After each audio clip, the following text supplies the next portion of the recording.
Hi everyone, this is Jenny from Hope, Love, and Tat, Healing After a Breast Cancer Diagnosis. I am going to do one of my book reviews today. So much information in this book, and it is called Pretty Sick, The Beauty Guide for Women with Cancer, How to Look Your Best When You Feel Your Worst by Kiernan. I read mine on a Nook, so I just wanted to hold up the picture for you. I know I posted the picture earlier. It's a cute little cover. She was diagnosed with breast cancer while she was the beauty director at a fashion magazine, Life and Style. And she decided while she was going through it, she had all these friends that obviously she's in the industry, that she would call up and get help with all of the beauty issues and the skin issues and the hair issues and, all of that. And so 5 years later, after she was through everything, she wrote a book. This book came out in 2017 that put all that information in there. So there's lots of products. I'm going to post them all. If you want to grab a pen and paper and write, you might actually want to write some of the stuff down. I originally wanted my friend Levita, hi Levita, to do this because she's absolutely gorgeous. She does her makeup perfect. Every time I've seen her, she's looked like she stepped out of a magazine. I do not look that way ever. So I thought she would be more apt to do it, but she's young and healthy and busy. And so she's not doing it. So she's got other stuff on her schedule. And I respect that, and I'm going to do it. Even though I do not look the part for this book review. I read this book in a couple days. It's interesting. I like the way she writes. She writes it like a magazine article, like you're reading Cosmo or something. So it was easy to read. I was surprised at how much she puts things that you can get at CVS. A lot of the products are, below $20. They're not expensive. She does talk about some of the designer stuff that she uses, and there's some procedures that she did that were expensive, and she does talk about them because she wants us to know about them, but she understands they're expensive and not covered by insurance. So I brought some of the stuff. They're just all here. I'm going to show you as we talk about this. I brought some of the stuff that worked for me and hopefully will help you through. If you're new to the group, thank you for joining. I love this group. It's all about healing and support. There's no, you should do it this way, or there's nothing, no judgments here. So be yourself, share when you feel like sharing, and I hope you're doing the tat because it really works. Hi, Holly. Going to start with scent. She started with scent. I'm just going to go through the book and talk. There's a lot of notes, a lot of stuff. So there's going to be so many things that I'm going to post after this live underneath. She talks about scent, and she really suggests that you change your scent before you start treatment. She says it will change how it smells on us because our skin changes. And also that scent memory of treatment. You don't want to, when it finally does smell like you again and you go to spray that cologne you love or put the lotion on you love, that she says that scent memory might bring you right back to treatment, and then you won't want to wear your favorite stuff anymore. The reason why I changed is because some of the things that I didn't like the ingredients in some of the things. I have not found a new scent that I like. So I agree with her. Scents bring you right back. When I smell my dad's cologne, it's like, boom, right back there. Miss my dad. So I agree with her. I think that's a great tip. She talks about some uplifting scents to switch to while you're in treatment. I used a lot of frankincense, lemon, and peppermint. But she talks about bergamot, orange, and grapefruit, and lemon, and jasmine being uplifting scents and getting rid of depression. She says to look on the perfume, and it'll actually tell you the notes that are in the perfume or the scent, and to look for citrus, and that will be uplifting, that kind of thing. I use straight essential oils. I haven't bought perfume in a while, but that can be irritating to your skin. So my daughter, I can't put any on her. She immediately breaks out in a rash. So what I do is I either put it on her jeans, a little bit on her jeans, or I put it on a tissue and she smells it. So she can't have it on her skin. And when you're in cancer treatment, you might not be able to either. So just be aware of that. Always try things out on your skin in a little spot before you put it all over, it might be irritating even if it wasn't before. So let me go through some of the stuff she says as scents. Honey, chocolate, vanilla, and vanilla are soothing and make you seem more attractive to others. So that's good. I guess that's like when you bake cookies in a house that you want to sell, right? A little vanilla behind your ears.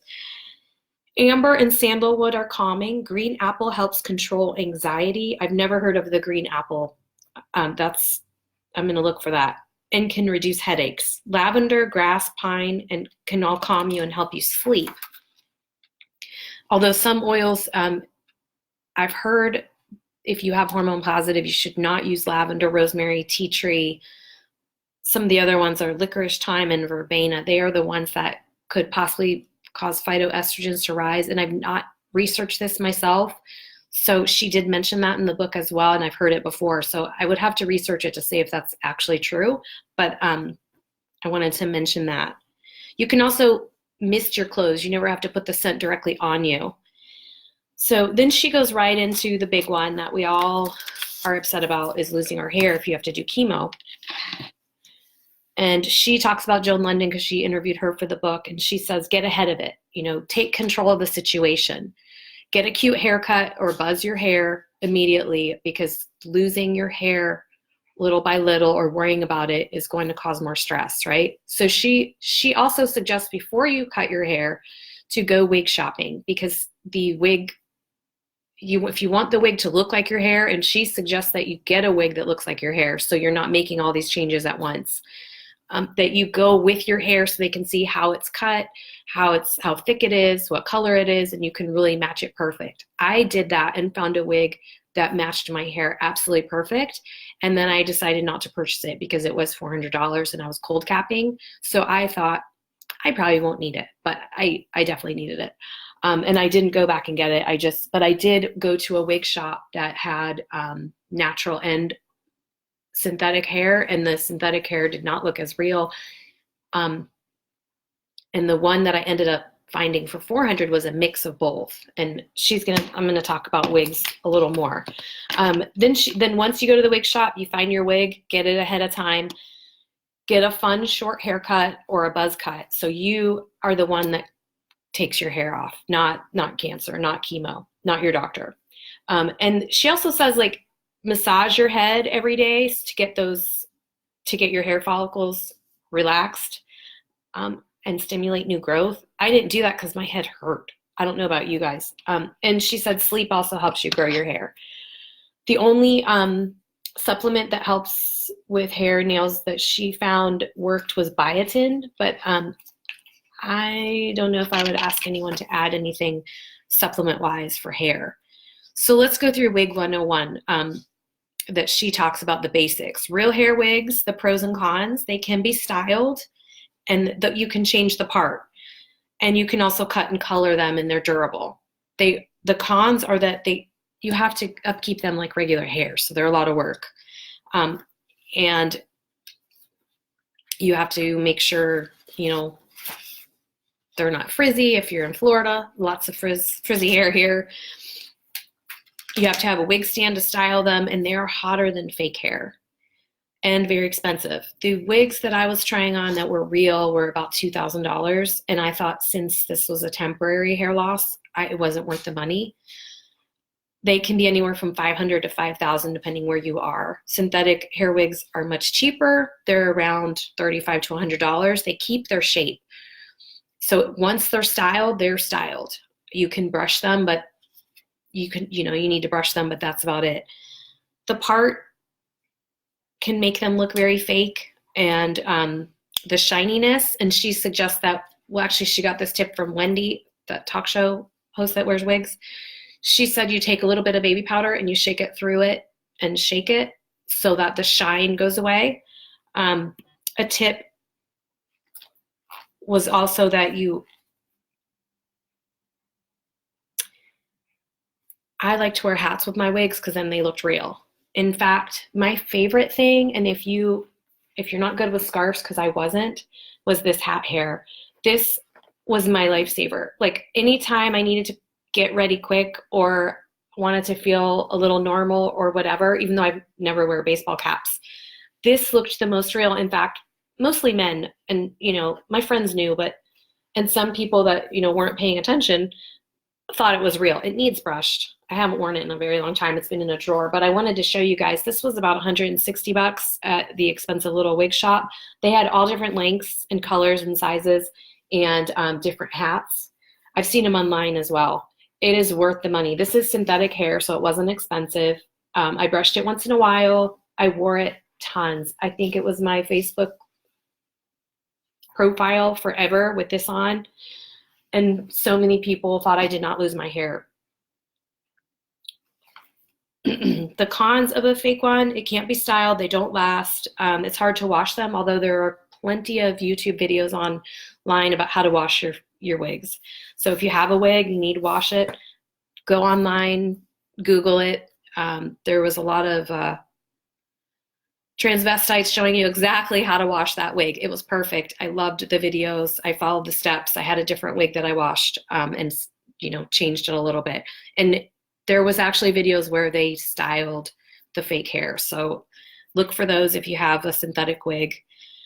Now she also talks about under the wig, how the wig is put together you can have them sewn into a checkerboard, and those are called weft. Those tend to be heavier and hotter. So if you're in Florida like me, look for the hand-tied wigs that every single hair is crocheted in. She talks about when you lose all of your hair and it's temporary, you probably want to get base wigs, which are easy on and off. That's what celebrities use. That's what it's easier that way. There are lace front ones that you glue. They look very real, and you glue them to the front of your hair so that this part looks real. Because I know when I was wearing the wigs, I always felt very self-conscious about that part and the way they laid right there. So the lace front wigs, you glue on the front, and you can actually pull your hair back and it stays on. Bonded wigs are not recommended for cancer patients or temporary hair loss. It's more for people that have permanent hair loss because you glue them to your head every day. And when you wig shop, make an appointment so the consultant can help you. And she says, just bring a friend, an honest friend. Don't bring your mom or someone that'll tell you everything looks great. And don't bring a group of people, because then you might end up with like a blonde wig that looks nothing like your hair. Well, for me, blonde. And you'll have buyer's remorse later on, is what she said. She said, stick close to your hair because there's so many other things changing that you might feel funny having a completely new hairstyle. She doesn't like the beauty supply stores to get wigs at, but if you are on a budget, maybe go to the wig shop like I did and try on and see what you like, and then go to the cheaper beauty supply stores with the different color ones in the wig in the window, and then you can get a better deal. Also, don't forget that wigs are covered on a lot of insurance policies. So get a prescription from your doctor, send it into call your insurance company, find out how much they will give you. Some of them I've heard give up to, $500. I didn't even call mine because I didn't read this book before I got my wig. So there's also free places to get wigs. The American Cancer Society has brand new, slightly used wigs at cancer.org. She says to push the button, find local ACS. So I'll put that link on below.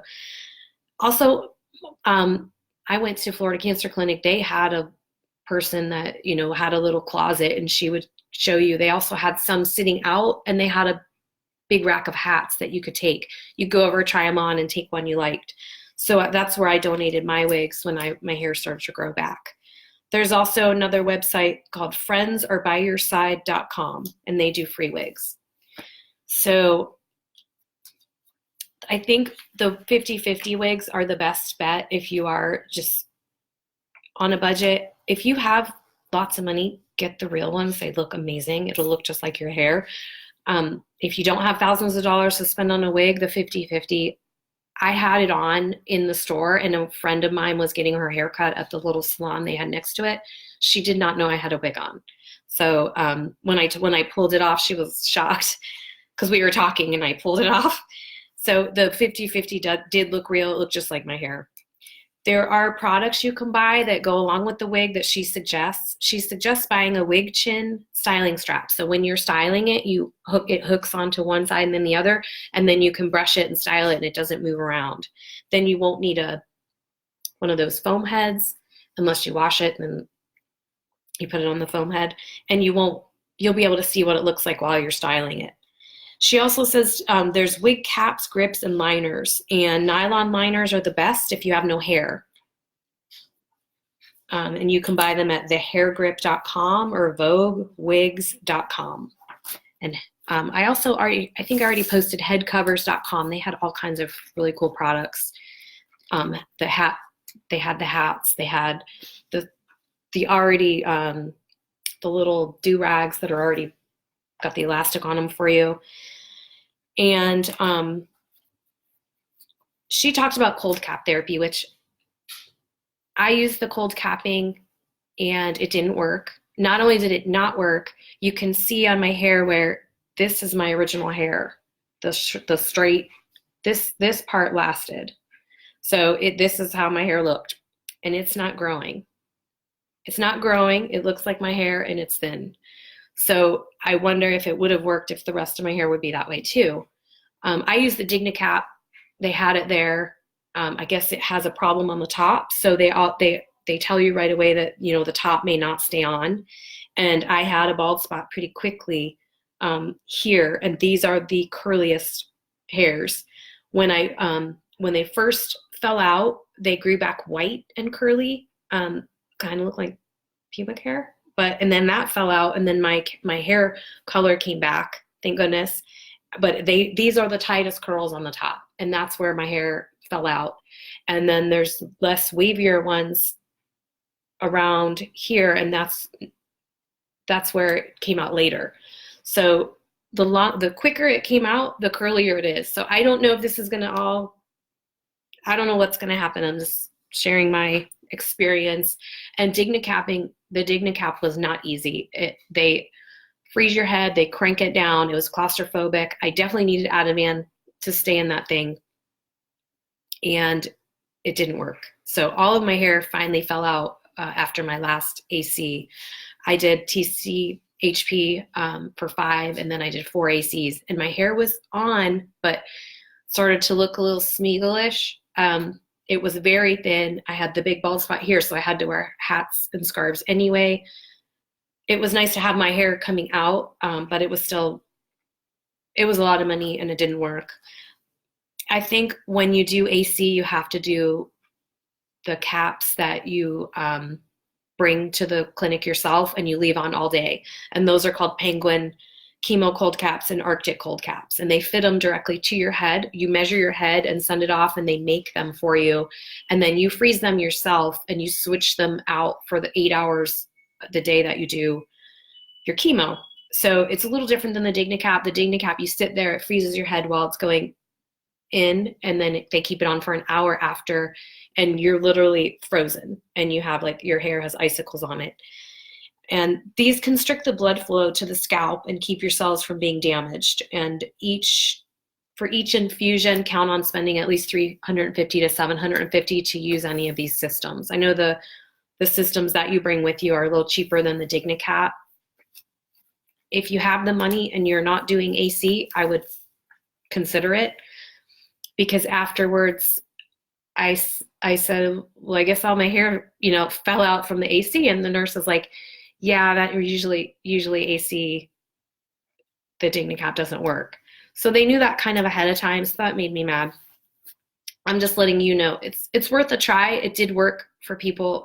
Another woman that was sitting next to me for some of the infusions, it worked for her great. She didn't do AC. She did TCHP, and I'm not sure what else because I didn't ask her. But she was HER2 positive, so I know she did different chemo than AC, and it worked for her. She had her hair the whole time. It got much thinner, and you can't wash your hair very often when you're on it, and you don't brush it or put it back in anything. So you could tell it was thinner. If you have any friends that are blonde and have fine hair, if you have thick hair, then it goes to that fine, close to your head look. But she had her hair, so it works. If you're not doing AC, try it. She also suggests that while your hair is growing back, you can get a mini round brush and like itty bitty tools to straighten your hair, like your chemo curls and stuff. I straightened my hair once. My mom has an itty bitty hair straightener, and it just stuck straight up. So I'm not ready for that yet. I need a little more length first. Okay, so I showed you my wig. Oh, I showed you my hat hair. This is the best thing ever.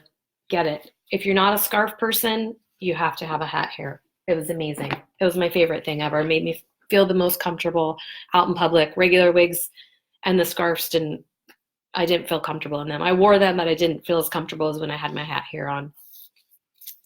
Okay, now we're going to talk about skin. It is your largest and heaviest organ. Most people's skin weighs about 8 pounds. It's full of rapidly dividing cells, which we know the chemo goes after rapidly dividing cells, so your skin will be affected by chemo. Everybody's skin is affected differently, but it will be affected. My hands were bright orange. They're regular color now, but they were bright orange. My face turned a slight hue of orange. Some people turn green. There's definitely dryness for everyone. You might not be as dry as I was. I was like a scaly alligator and crepey, and then my skin started to hang once I lost a bunch of weight too, which some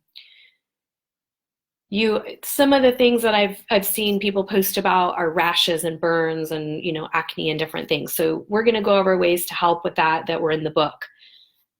And the reason for the dry skin is beyond the rapidly dividing cell issue is that your oil glands shut down during chemo. So it is recommended that you not do any peeling facials or try to get scrub or try to get too much of that dry skin off while you're in chemo, because you could actually burn yourself or have, a raw spot, which happened to me here. I went and got a facial and it was the lightest, like banana peel. It should not have bothered my skin.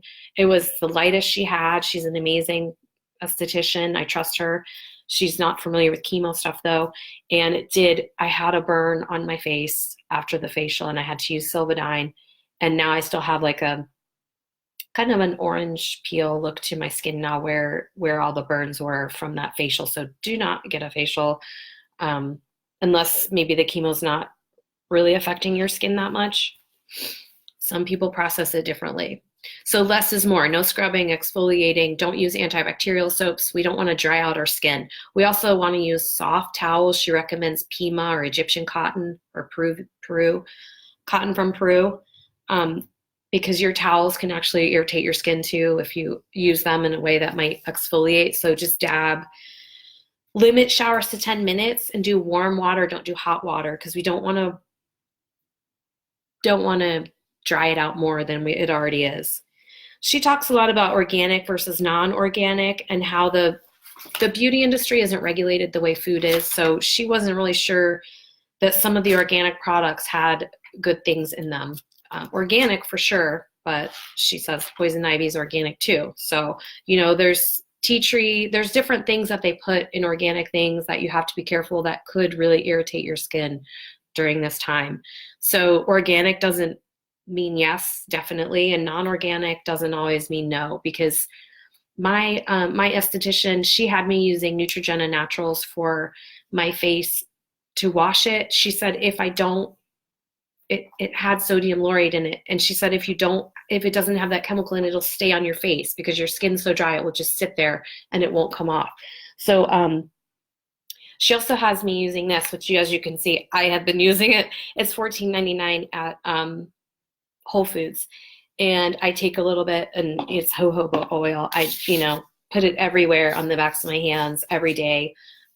It was working and my skin looked great until I started the hormone stuff, and that's a whole nother story, but we'll keep going. So what she loves to use, ideal products that are gentle and mild, would be shea and cocoa butters. Humectants help the skin hold water and plump up, and they are not in a lot of organic products, so you need that. Anti-irritants that soothe, calm, rough skin.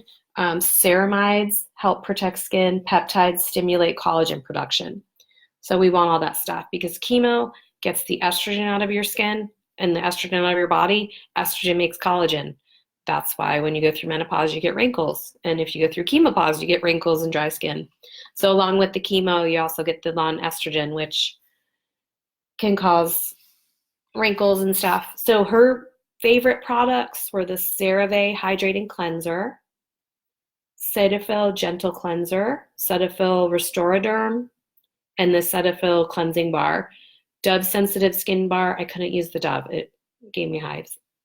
Burt's Bees Baby Shampoo and Wash, and the Tom's of Maine Baby Shampoo. So I love that her suggested stuff is all stuff that I can afford. It's not the designer stuff I was expecting when I first started reading the book. She also, for lotions, she loves the CeraVe Cream, the Aveeno Active Naturals, and the Aveeno Anti-Itch. If you're itchy, get that one, or the Cure-All Itch Defense. She also likes the Eucerin. Using these in tandem with body oil may be needed. So what I do with this is I use it with this Beauty Counter body butter. Can you see that? This is an organic product. I believe the person who started this company had breast cancer as well.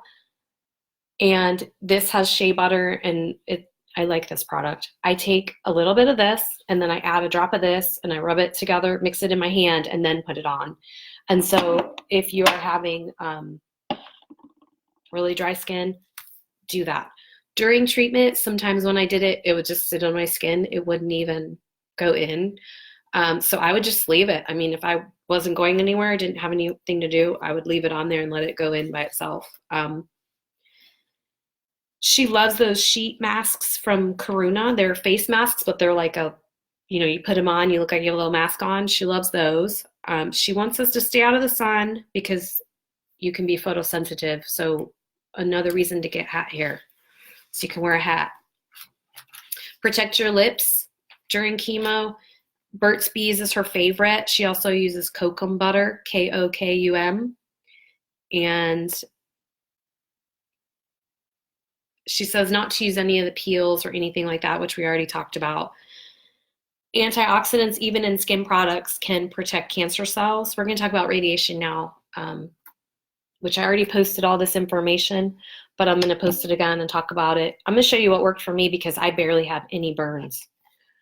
I used this, which was given to me by my radiation oncologist, these two in tandem twice a day. When it started to get red, I used them 3 times a day. Then this little magic pouch, it's powder. It's in a little pouch. You just put it in some warm water in a bowl, put a washcloth in it, wet the washcloth, and lay it over where you're being radiated. Don't forget your back, because I had a little spot on my back that was so itchy and dry. And this really helps. Really helps. You can do it all day if you need to. You can just keep doing it. It's not going to hurt you. It's really just vinegar. So if you don't buy this, add white vinegar into warm water and soap. Put the washcloth in it and put it on. This is one that she recommends as well, and that I used throughout the day on my skin. There is some talk about this being an estrogen booster. I'm not sure. I used it. It's got the vitamin C in it also, which in the book she says is a no-no, but we'll talk about that. So because I know you've heard your radiation oncologist, I don't know if you did, I heard my radiation oncologist tell me, don't use anything, don't use vitamin C, don't use anything that might strengthen your cells, because then it will strengthen the cancer cells too. So she says, don't forget to to look for the vitamin C in your products, and don't use products with vitamin C and antioxidants in them right now while you're doing radiation. Use them when you're done. So she also loves the aloe vera gel, calendula lotion, and she says if you're going to use other lotions on that area while you're being radiated, make sure they are not scented. And if you get this information before you even start radiation, or before that, for 2 weeks while you're doing radiation, there's usually not any symptoms. It might start to get a little red, but there's not the peeling or anything like that until day 14 and beyond. So if you hear this information before that time period, start applying hydrocortisone to the area that you're being radiated. Don't forget your back, because they go through your back too. And the steroids in the hydrocortisone will keep the symptoms at bay for a while. She also suggests Biafine, Biafine, for burn skin, and Desitin. I was given Silvadine for my face when I burned it during chemo, and so I actually just used that on my back, the little spot that was burning a little. Once surgery, radiation, and chemo are done, she says get the products with the antioxidants in them because they plump up your skin. And the I can't say it, hyaluronic acid. She says get alpha hydroxy, vitamin C, and vitamin E, and alpha tocopherol for dry skin. Get products with those in them. And we talked about how wrinkles show up even if you didn't have them before. And she loves certain wrinkle creams, so I'm going to go through those real quick. For wrinkles during the day, she likes retinol correction with an X sensitive cream, and that she said that runs about $20. And she loves the deep wrinkle night cream. There's some for her eyes: Bio Restorative Eye Balm, Revision brand DEJ Eye Cream, Skin Ceuticals. I'm going to put all these in the comments. Neostrata, which is a bionic face serum, and MD Complete. Those are the brands she loves. Okay, so that's a lot of just lists of products, which I'm going to put in the notes. So we've still got lots to talk about. Don't go anywhere. So, all right, she talks about your mouth, and we all know that all the mucosa, everything in your mouth gets affected by all of this treatment stuff. My teeth felt loose, my gums were sore, I had sores in my mouth, it was a mess. So some things she says, some tips: go see your dentist if you can before chemo. I wish I would have done this.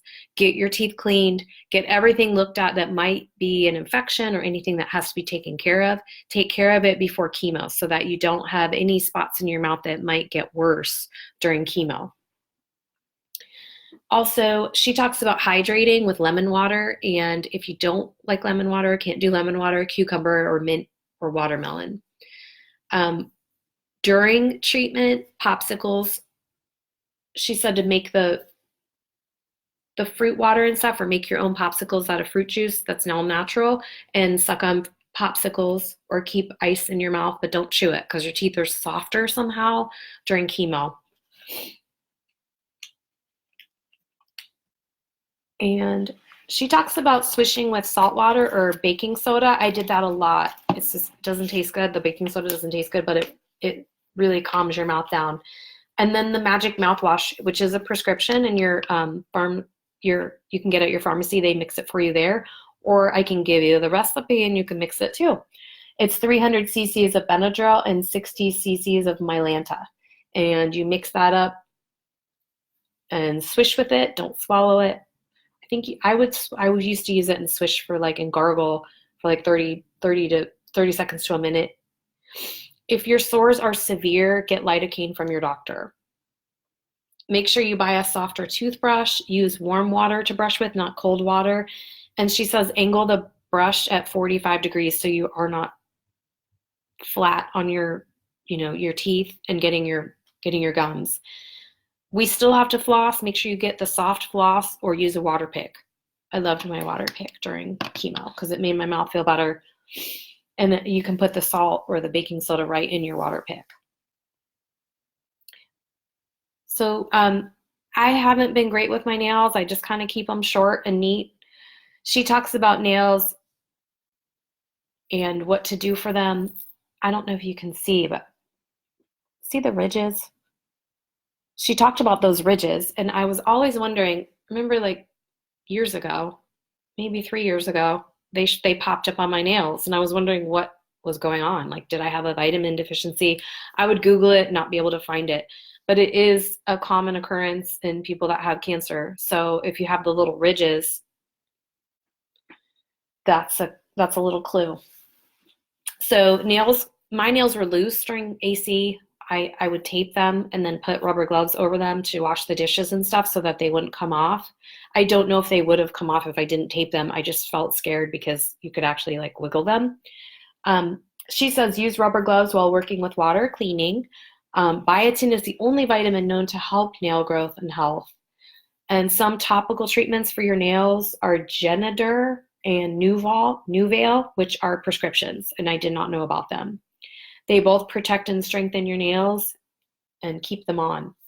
Don't use your nails as tools. Don't scratch at something or try to turn something or pick something off with your nails during this time. And use acetone-free removers. Her favorite is the Zoya, Z-O-Y-A, Zoya Remove Plus. And if you have dry hands, dry cuticles, make sure to put the, cuticle oil around there. She says do not get manis and pedis during treatment because there's too many germs at the salons. She has a whole thing about doing your own mani pedis at home. She suggests that you do the square filing, that you round the edges so that your nails don't catch on anything and come off. And that you use soft files, cuticle oil, and don't skip the base coat or the top coat because that is key on making it look more professional and filling in all the little ridges that we may or may not have during treatment. Her favorite polishes are Zoya, RGB, SC, Butter, London, and Chanel. And for cuticle treatment, if your fingers are very dry for cuticle treatment, she says to put some oil in a little bowl of water, add some oil, warm it up, and put your hands in, or put the cuticle oil on your fingers, take the foil, put it around your fingers, and let them warm up just from your body heat, and let them go into your fingers. So I'm going to do that with my daughter later. That sounds fun. And she also talks about the frozen gloves, the frozen gel gloves you can wear during chemo. Put them on 10 minutes before they do the infusion of the chemo. Certain drugs you need to do it before. So make sure your hands are already frozen before and cold before the Taxotere goes in or the AC goes in. So you want to put them on 10 minutes before those, and then leave them on for an hour until they, aren't cold anymore.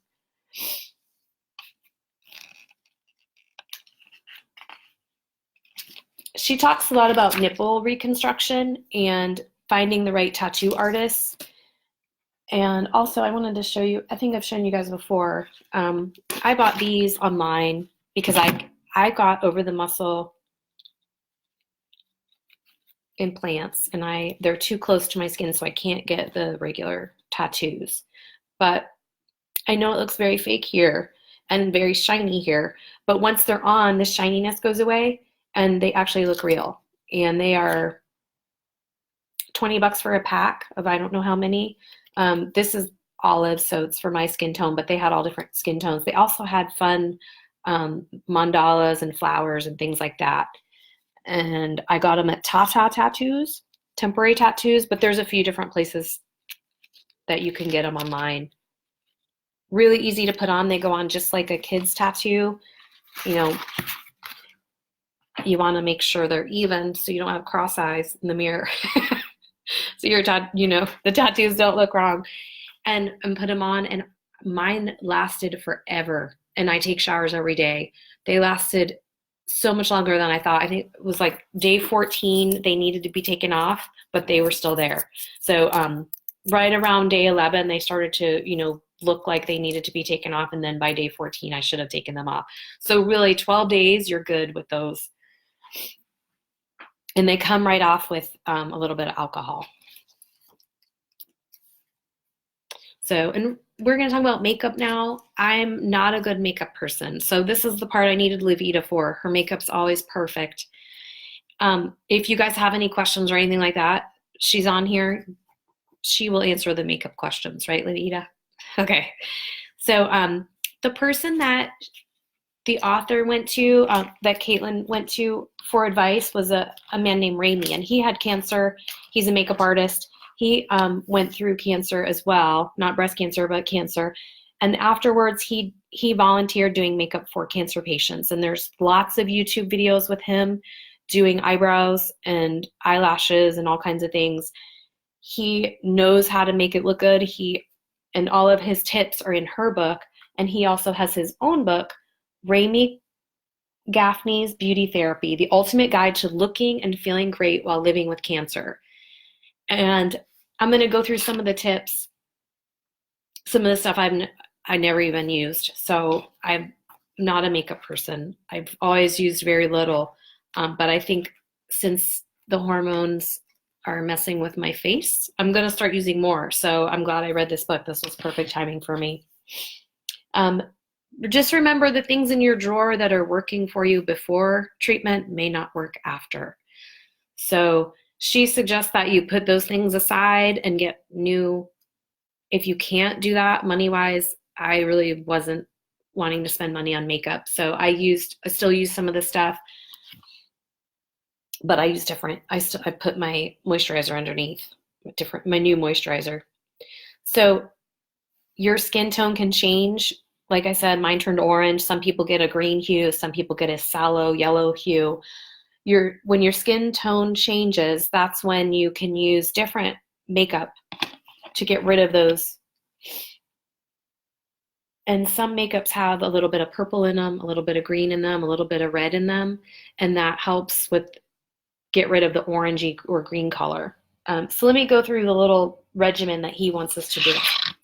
So wash your face, dab dry, apply moisturizer, then apply sunblock, wait for them to absorb, then apply a primer with fingertips. I've never used primer before. I don't even own it. I'm going to go get the one that they suggest. And then look at your face and see where the concealer is needed and do the spots of concealer. And then put your foundation on. There's some cool foundations that they talked about that I'm going to try. The tinted moisturizer, I've always used that instead of foundation because I'm just not a makeup girl, but they have the BBs and the CCs and the DDs now, which I've never even looked at. I've never even considered or looked at. So BBs are Beauty Balm Cream, which is a thicker version of your tinted moisturizer. So if you have drier skin, you can get the BBs or the CCs, and they will give us more moisture while we need it. The CCs are Color Corrector Cream, and Aveeno Active Naturals and Positively Radiant are the ones that he liked. BBs, the one that they liked were Maybelline Dream Fresh BB Cream and Bobbi Brown BB Cream. The DD was Daily Defense Cream, so it's also a tinted cream, a little thicker, and has SUV in it. The Julep DD Cream was their favorite, and the Derma Doctor DD Cream was another one of their favorites. If you're happy with classic foundation, they talked about the Charlotte Tilbury Magic Foundation being perfect for chemo skin, and the Maybelline Fit Me, because your color might change and they have a way of kind of adapting to the color on your face. If you put that makeup on and you still have an odd different color to your face, he says to use bronzer, little powder bronzer or a cream bronzer, to really brighten up your face and lift it up. And then he suggests that you put the what's it called? Sorry. The luminizing stuff. So you would brighten up places, to lift up. He says not to use the powder, use the cream, and that way it won't dry your skin or look like baby powder or anything on your face. He says to be careful with the powder if you're doing flash photography, because you can look like you have it on your face. It comes out on the picture. So some of the bronzers that she loves are Benefit Hoola, and she likes that brand Benefit. She talked about it a lot. Matte bronzer, NYX matte bronzer, and NARS bronzing powder, although he said the cream was better. Let's see. Oh, for the brush, for the bronzer, you want to make it bigger than the apple of your cheek, so you can get it on very easily and not, it won't go in one little spot. It diffuses easier.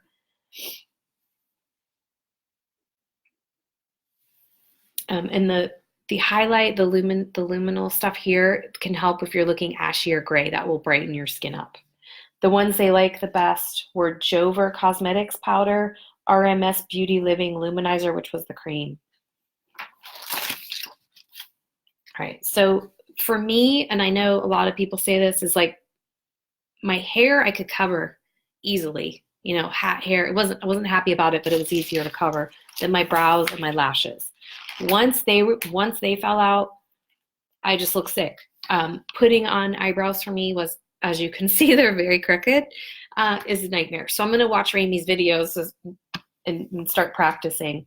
But he does say everyone has one perfect brow or one better brow than the other. I'm not sure which one's better than the other one here, but there are these kits that you put the wax on first and then you powder it, and so your eyebrow stays on. Because when I had no hair at all, I would forget and go like that, and my eyebrows would come off and I'd be out. So if I would have known about this, it would have been better. But even if you use the regular eyebrow creams, powder them with a translucent powder so they stay on longer. Ramey has his own product. It's called Ramey Miracle Brow Compact. There's also Nude Stick Eyebrow Stylus Pencil and Gel, which she liked, and the Benefit Cosmetics Brow Zings.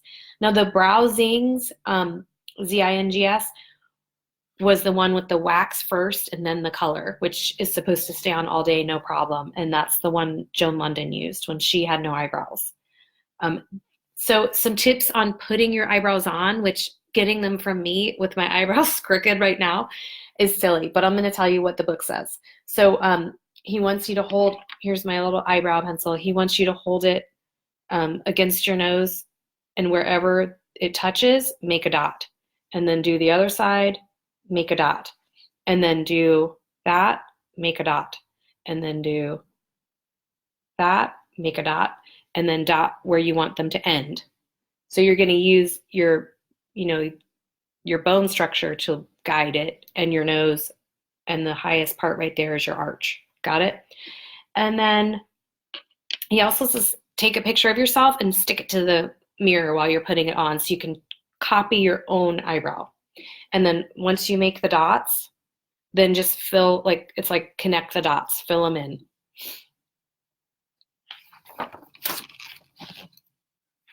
They also have stencils, and they also have eyebrow wigs, which I don't know if I would use an eyebrow wig.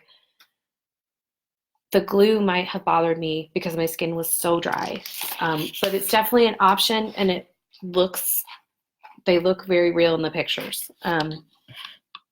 He also says when you're connecting the dots and filling it in, do little strokes so you have the hair look to it. If you have no lashes, use a wider smudge line of eyeliner that is the color of the wig. So when you lose your eyelashes and you have no eyelashes, he wants you to do a little smudge, like a thicker smudge, and then smudge it. So if you have a thicker dark line, people won't immediately see that you have no eyelashes.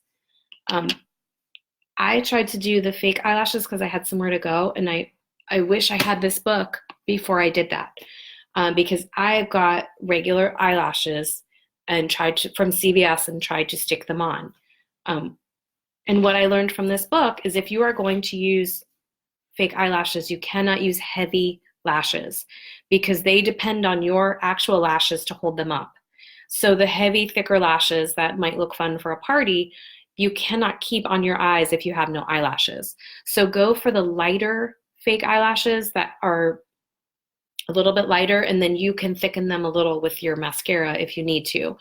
But the heavier glam lashes will not stay up without eyelashes. They also say put your eyeliner and your makeup on before you put your lashes on, then apply the lashes, then touch up your liner.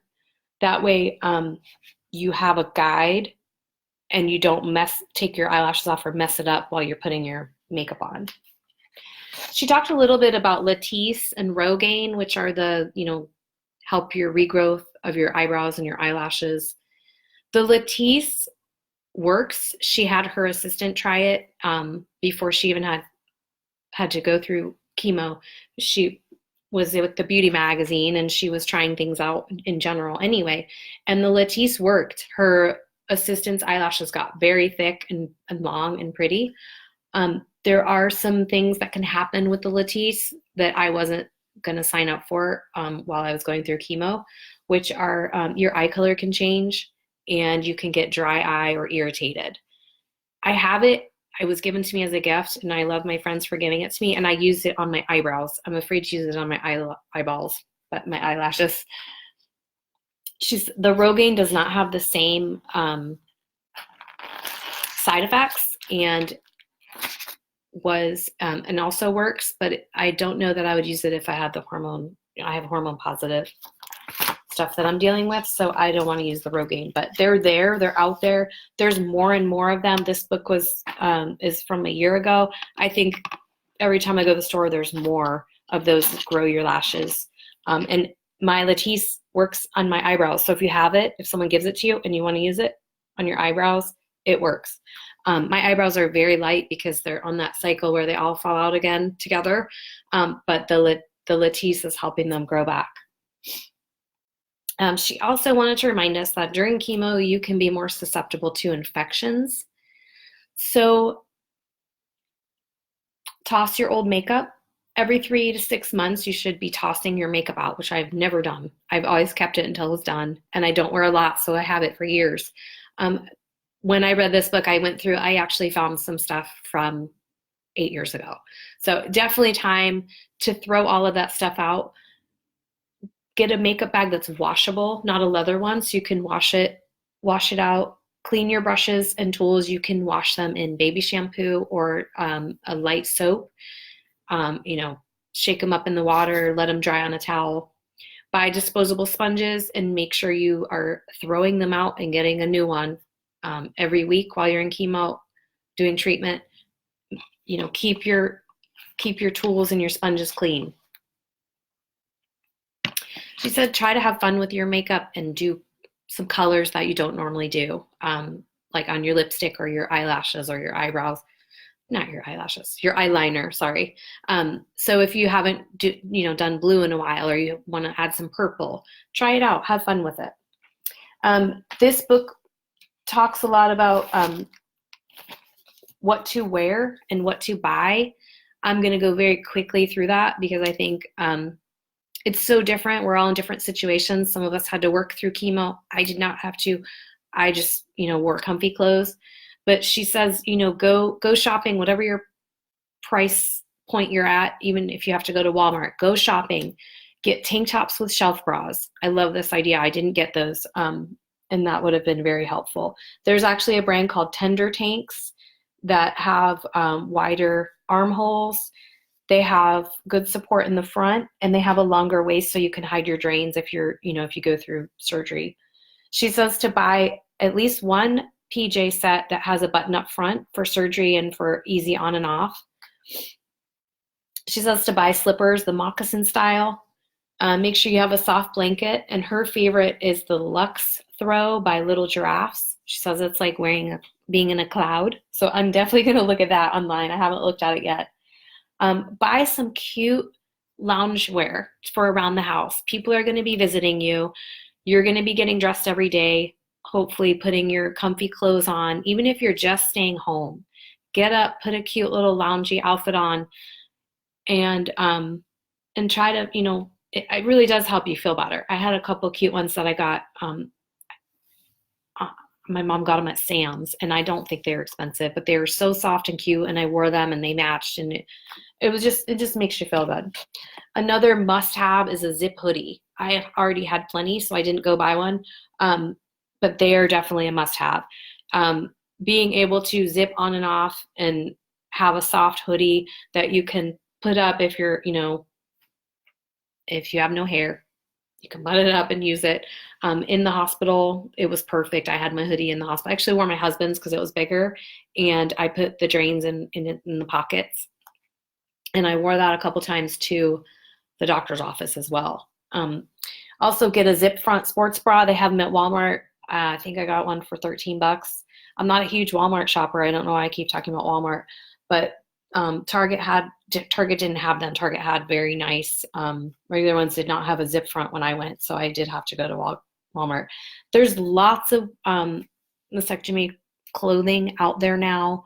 One of my friends, Beverly, that I did the interview with, hi Beverly, She sent me one that had Velcro. It was a black shirt, Velcro in the front, and had pockets in it. And I'm going to ask her what the name of that was because I can't remember the company.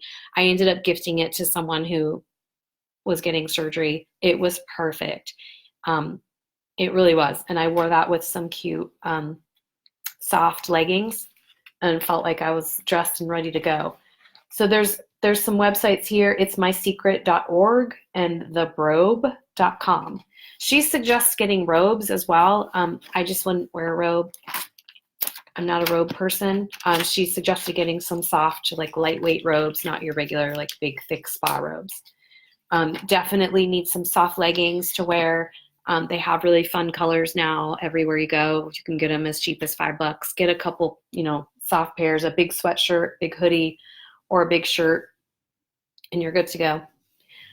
She also talked about something called Hot Girl Pearls, which is a necklace that cools you off if you're having a hot flash. She talks about hats. Make sure you have some. Like I said, my cancer clinic has a hat rack. You can get a free hat if you find one that looks good on you. She suggests a wide brim hat and a fedora. She says everyone looks good in a fedora. Find one that blocks the sun, makes you feel comfortable. If you are bald and the hat is irritating, do what J-Lo does. Wrap a scarf, tie a knot in the back, put the fedora on. It'll look adorable. Scarves, while I didn't always feel comfortable wearing a scarf as a head wrap, I use scarves a lot. I wear them around. When you're having hot flashes, you can take them off quick. If you get cold, you can put it back on, take it off. But when you're having the hot flashes, they're just good to have. Especially, you're in Florida, you go in, it's hot outside, but then inside it's freezing. And I'm sure up north is the opposite. She says to get rid of clothes that no longer fit you, especially after treatment. If you've gained weight, if you've lost weight, put those clothes away that no longer fit you. Stick them in a bag, stick them under your bed. Don't leave them in the closet where you have to go through them to find the thing that fits you.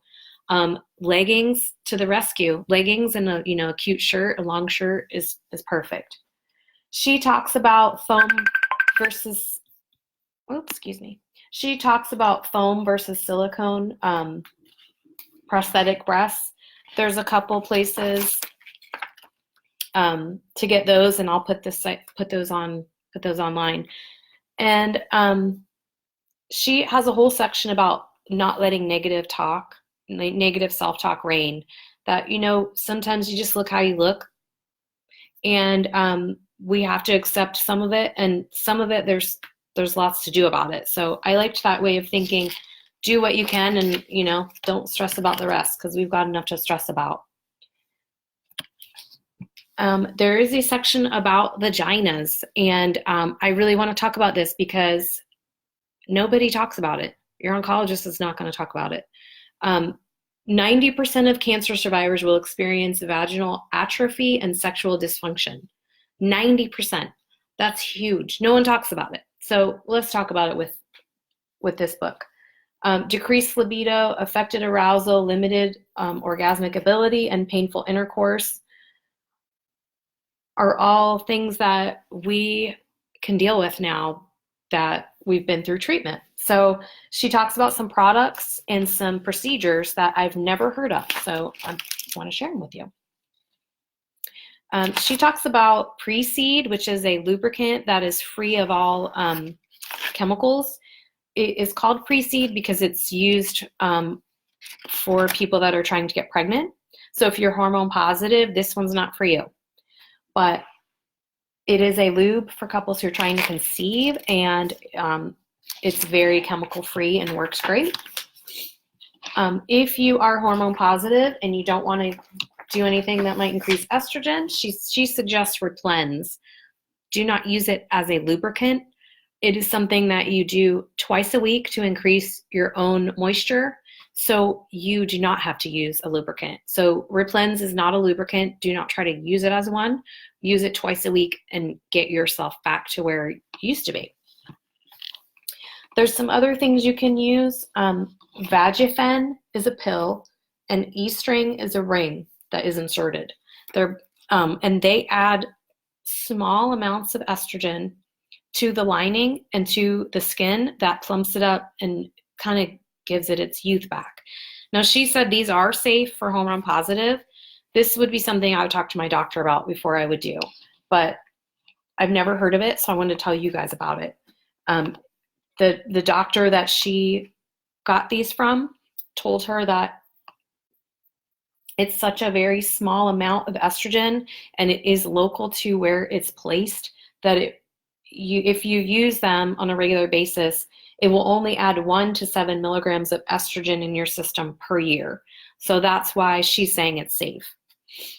Some other things I've never heard of is a FemiLift. I don't know if I'm saying it right. FEMILIFT. This is done with lasers at a doctor's office. It will thicken and create stronger vaginal skin so that you no longer have weak, dry skin down there. So she did it herself, and she said that it worked great. She has, she's back to feeling like the way her vagina felt before. So that's pretty amazing. Unfortunately, it's expensive and it's not covered by insurance. So 3 treatments can run around $2,000 to $2,500. There's also something called a YAG laser, which can be used on the labia to shrink and tighten. And pelvic floor therapy can be done by a PT. This could be covered by insurance if you got a prescription for it. And it strengthens everything. So that would really help if you've had a hysterectomy or you had the drying or the weakening of the muscles down there. All of this will help.